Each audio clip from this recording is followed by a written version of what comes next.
रवा का हिलाई जबरा कमर में जाने नहीं थे हिली कैसे हिली कैसे और वहाँ सोच ले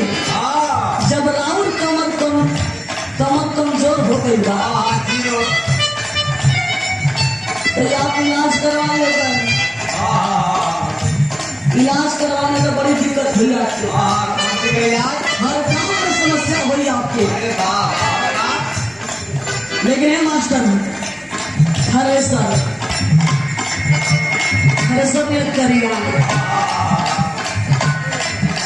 देखो कैसे मैं लारू कहा दिया क्वालिटी है का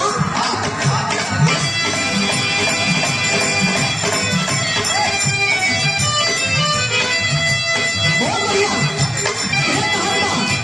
का हो मनोहर भैया झारा से जब पानी दादी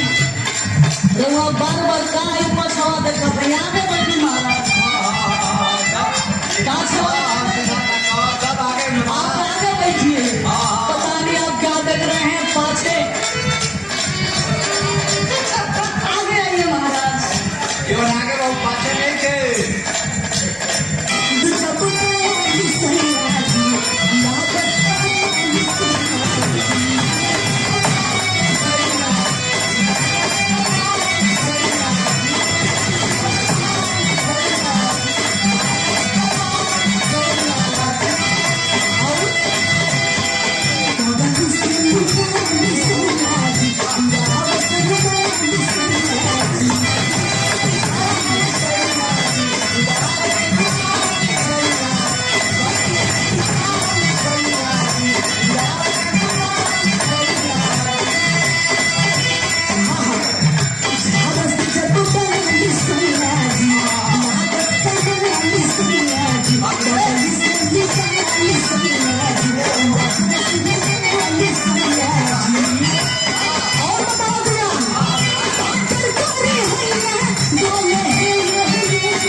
बहुत बढ़िया गाना सुने हैं जो मास्टर का करवा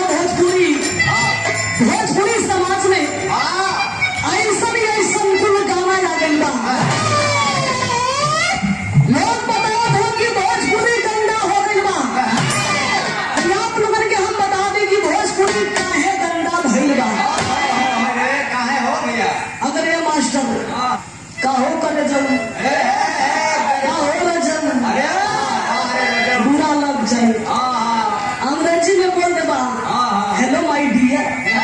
दिन गाना सुनिए मैंने हिंदी गाना रहा वो कहा था कि तेरे बम में है दम तो करके दिखा पता भाई का भाई लेकर का भाई जे अंग्रेजी जानत बा ओके समझ में आ जाए एक दिन सुनिए वो कहा था कि डीजे वाला बाबू मेरा गाना बजा दो वो कहा था कि आजा बेबी आजा तेरा गाना बजा दो